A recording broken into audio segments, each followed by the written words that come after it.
Bismillahirrahmanirrahim. Assalamu alaikum, dear students. I am Qamar Abbas और आज का जो हमारा टॉपिक है that is structure, acidity and physical properties of carboxylic acid.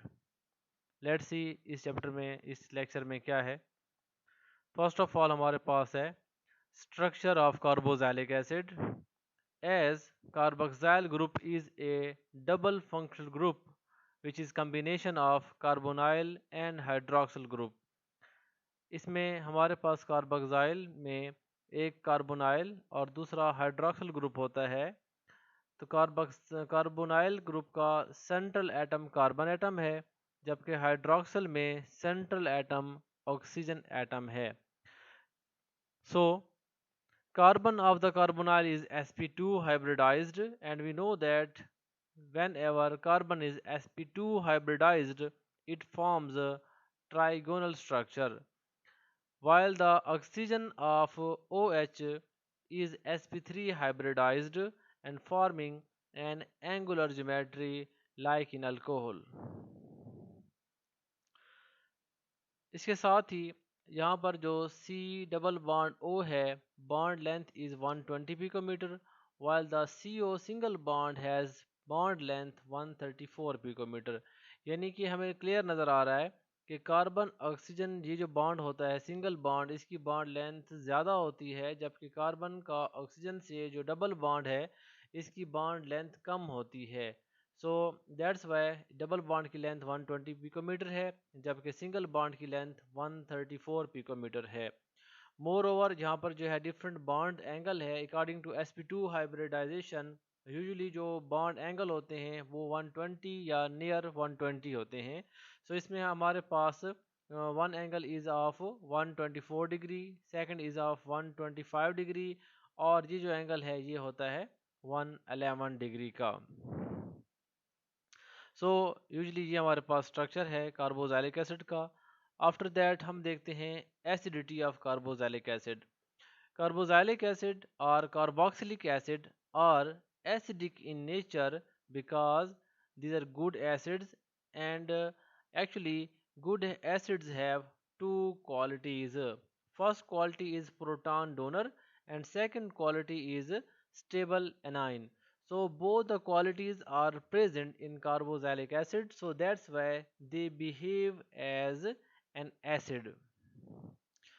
Carboxylic acid are good proton donors because they have an acidic hydrogen attached to the highly electronegative atom, that is oxygen.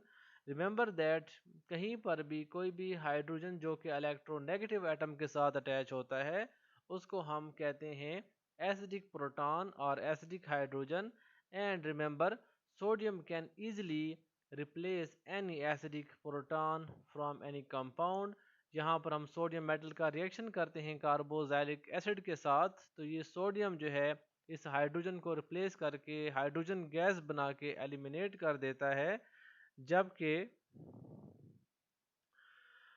यहाँ पर जो sodium के साथ attachment के बाद ये बन जाता है sodium carboxylate compound, that is a salt. Carboxylic acid can also react with strong bases. किसी एसिड की ये भी एक निशानी होती है कि वो बेस के साथ रिएक्शन करके साल्ट एंड वाटर प्रोड्यूस करता है। सो कार्बोक्सिलिक एसिड का जब रिएक्शन करते हैं strong base like sodium hydroxide के साथ, तो इससे साल्ट बनता है एंड साल्ट का नेम है सोडियम कार्बोक्सिलेट, जबकि इसके साथ वाटर भी प्रोड्यूस होता है, और ये एक न्यूट्रलाइजेशन रिएक्शन है। बेस के साथ रिएक्शन करने का मतलब ये है कि वाकई ये कंपाउंड एसिडिक नेचर रखते हैं। Carboxylic acid have a pK value between 3 to 5, which shows that these are strongest among all organic acid। Usually आपको पता होगा कि अल्कोहल जो है उनकी pKa वैल्यू 17 होती है, जबकि फिनोल की pKa वैल्यू 10 होती है और वाटर की pKa वैल्यू 14 होती है। Remember that acidity of any compound is inversely related with the pKa value। pKa value एक नेगेटिव प्रॉपर्टी है, higher the pKa value lower will be acidity. So यहाँ पर हमारे पास कार्बोक्सिल ग्रुप जो है इसकी pKa वैल्यू 3 to 5 है, जो बहुत ज़्यादा नहीं है। दैट्स वाई ये बाकी तमाम ऑर्गेनिक एसिड्स में सबसे अच्छे एसिड हैं। However these are weaker in acidity than mineral acid. We have already discussed that HCl hydrochloric acid, HNO3 nitric acid and H2SO4 sulphuric acid ये काफ़ी स्ट्रॉन्ग एसिड हैं। These are called mineral acids. तो उनकी pKa value negative होती है। तो उनके मुकाबले में कार्बोक्सिलिक एसिड वीक एसिड हैं, लेकिन बाकी तमाम एसिड्स जो होते हैं ऑर्गेनिक एसिड्स उनसे इनकी एसिडिटी ज़्यादा होती है। यहाँ पर हमारे पास है CH3COOH is known as acetic acid. इसकी pKa वैल्यू होती है 4.76। HCOOH is formic acid, pKa value is 3.6 and this is propanoic acid. इसकी pKa वैल्यू होती है 4.87। इसके साथ साथ किसी भी एसिड की एसिडिटी जो है वो डिपेंड करती है उसके अंदर नेचर ऑफ एनाइन पे या उसकी स्टेबिलिटी पे। Carboxylic acid are good acid because they have stable anion that is carboxylate ion due to the resonance process. यहाँ पर एक कार्बोक्सिलिक एसिड है एंड आफ्टर लूजिंग प्रोटॉन यहाँ से बनने वाला जो आयन है is known as carboxylate ion. And carboxylate ion को अगर आप और से देखें तो इसमें हमारे पास क्या है, दो ऑक्सीजन है। इसमें हमारे पास दो ऑक्सीजन एटम है, ऑक्सीजन नंबर 1 ऑक्सीजन नंबर 2, और इन दोनों के दरमियान रेजोनेंस होता है। While the resonance is a process of shifting of electron. आम सी बात है जब एक कंपाउंड कोई भी प्रोटॉन लॉस करता है तो वो प्रोटॉन दोबारा उस नेगेटिव स्पीशी के साथ अटैच होना चाहता है। अगर नेगेटिव चार्ज उस एटम के ऊपर रहेगा तो वो प्रोटॉन फ़ौरन से इसके साथ अटैच हो जाएगा और इन दिस वे वो एसिड स्ट्रॉन्ग एसिड नहीं होगा बल्कि वो एक वीक एसिड होगा। लेकिन कार्बोक्सिलेट आयन में रेजोनेंस का प्रोसेस है। जब एक ऑक्सीजन नंबर 1 से हाइड्रोजन जाता है तो ये इलेक्ट्रॉन जल्दी से रेजोनेट हो जाते हैं किसकी तरफ, ऑक्सीजन नंबर 2 की तरफ। और जब वो प्रोटॉन दोबारा ऑक्सीजन नंबर 1 के साथ अटैच होना चाहता है तो वहाँ से नेगेटिव इलेक्ट्रॉन जो है वो मूव कर चुके होते हैं टुवर्ड ऑक्सीजन नंबर 2। और जब प्रोटॉन अप्रोच करता है टुवर्ड ऑक्सीजन नंबर 2 ये इलेक्ट्रॉन वापस आ जाते हैं toward oxygen 1। In that way ये इलेक्ट्रॉन की शिफ्टिंग होती रहती है and proton can not get these electron back. So मजबूरन उसको यहाँ से जाना पड़ता है। So this is the secret of stability of any resonating structure. ये दो रेजोनेटिंग स्ट्रक्चर जो हैं ये आपस में इलेक्ट्रॉन की शिफ्टिंग करते रहते हैं एंड इन दोनों से एक सिंगल स्ट्रक्चर बनता है which is known as resonance hybrid. And resonance hybrid में रिमेंबर दैट इसमें जो नेगेटिव चार्ज होता है वो रेजोनेट करता है between oxygen number 1 and 2 via the path of carbon. यानी carbon is the central atom तो कार्बन ही से इलेक्ट्रॉन मूव करते हैं। सो कार्बन एटम इस कार्बोक्सिलिक एसिड के अंदर जो है ये पार्शियल नेगेटिव चार्ज हो जाता है इंस्टेड ऑफ पार्शियल पॉजिटिव। अब हम देखते हैं कि रोल क्या है इंडक्टिव इफेक्ट का एसिडिटी के ऊपर। As we know that inductive effect क्या चीज़ है, ये एक इफेक्ट है जब भी कोई एक इलेक्ट्रोनेगेटिव या इलेक्ट्रोपॉजिटिव एटम किसी चेन के साथ अटैच करते हैं तो उसमें या तो इलेक्ट्रॉन सेंड किए जाते हैं या इलेक्ट्रॉन रिसीव किए जाते हैं। तो हम देखते हैं कि इलेक्ट्रॉन सेंडिंग और रिसीव करने का किसी कंपाउंड की एसिडिटी पर क्या फ़र्क पड़ता है। फर्स्ट ऑफ ऑल देखते हैं when different groups with positive inductive and negative inductive nature are attached with the alkyl of carboxylic acid, its acidity may increase or decrease.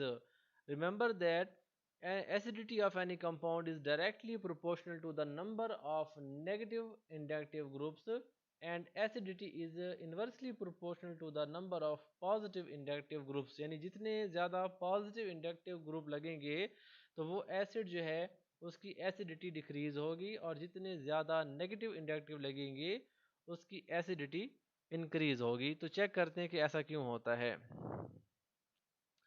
First of all हमारे पास central acid है formic acid, and formic acid के अंदर यहाँ पर कोई alkyl नहीं बल्कि एक हाइड्रोजन एटम अटैच है।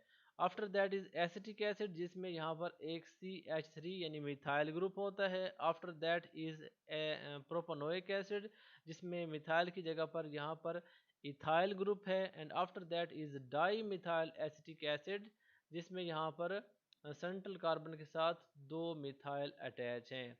ये क्या कह रहा है कि ऊपर जाने से ये सारे जितने भी ग्रुप हैं ये पॉजिटिव इंडक्टिव नेचर रखते हैं, एंड पॉजिटिव इंडक्टिव नेचर का मतलब है electron donating groups. What is the chemistry of acid?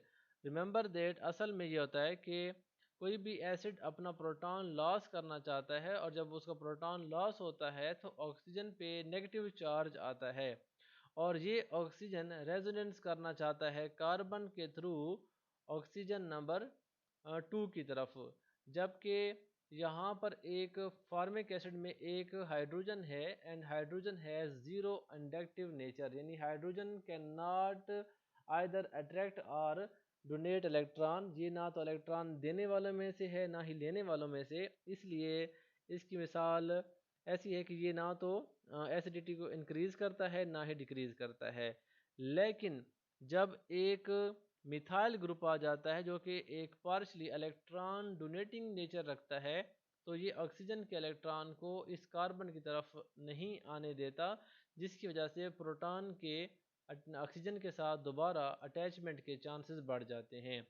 Methyl से ज़्यादा इंडक्टिव नेचर रखता है इथाइल, और ये मज़ीद इलेक्ट्रॉनों को रिपेल करता है टुवर्ड ऑक्सीजन।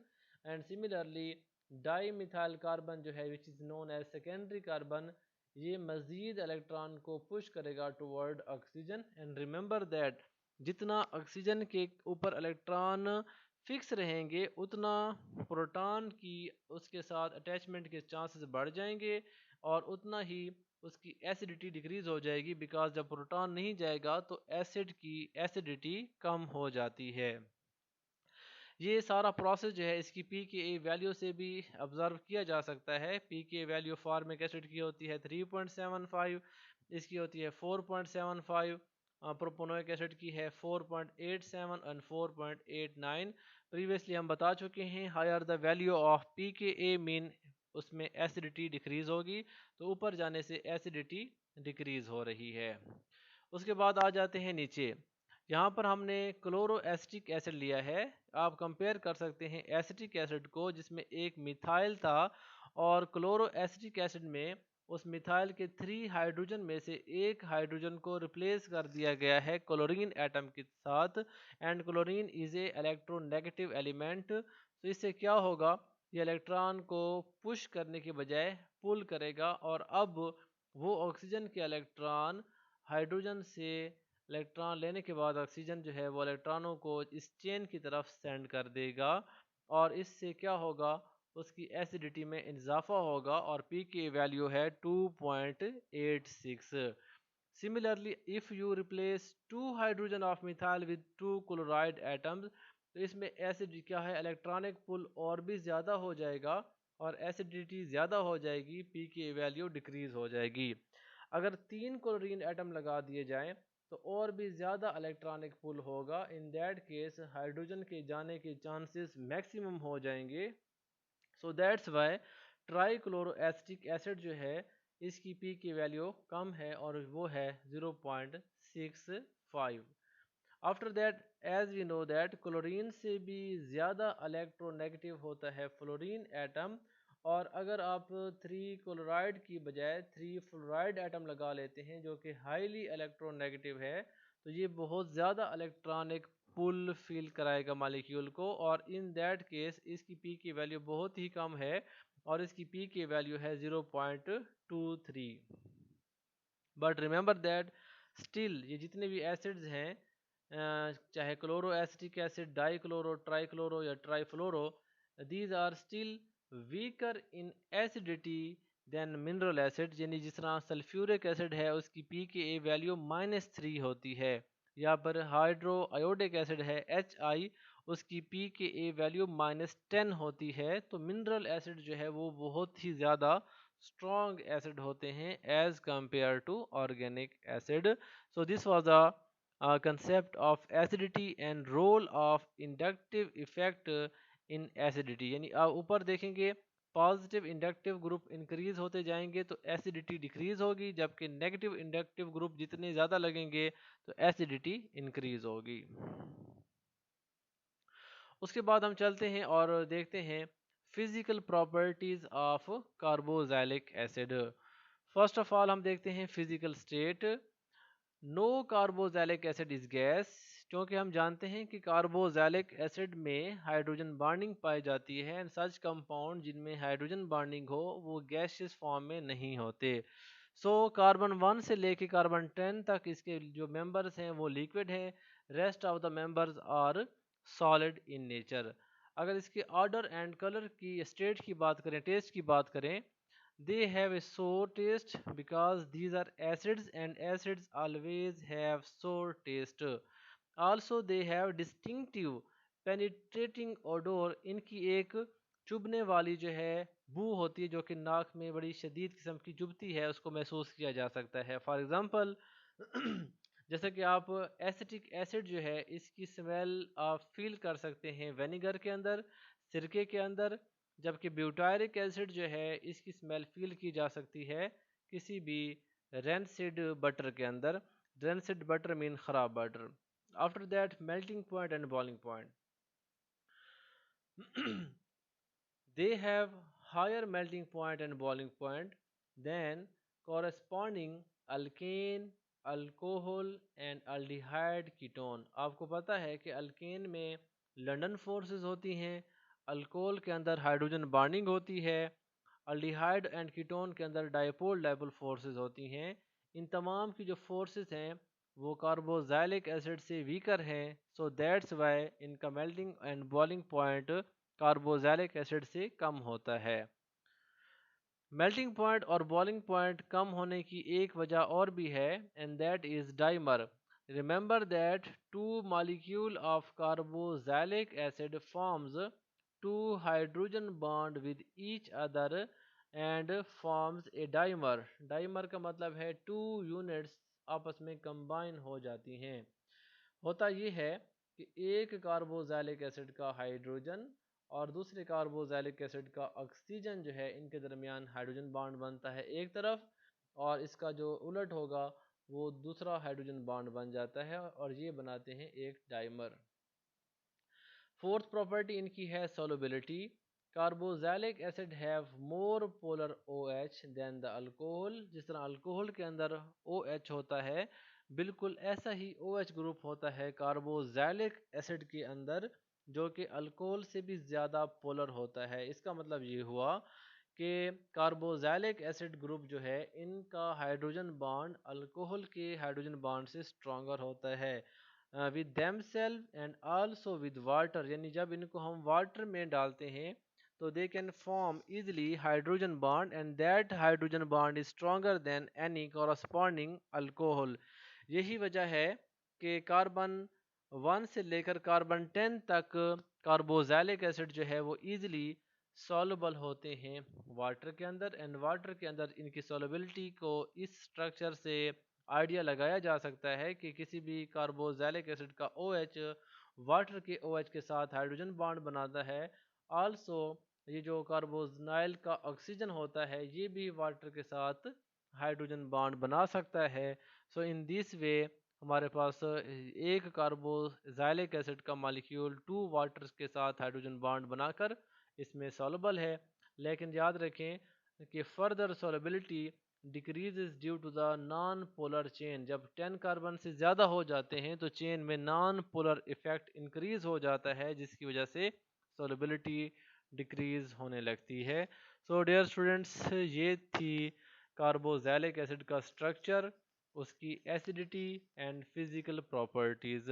नेक्स्ट लेक्चर में इंशाल्लाह हम इसकी प्रिपरेशन एंड रिएक्शन जो है उनको डिस्कस करेंगे। तब तक अपना ख्याल रखें और दुआ में याद रखें। अल्लाह हाफिज़।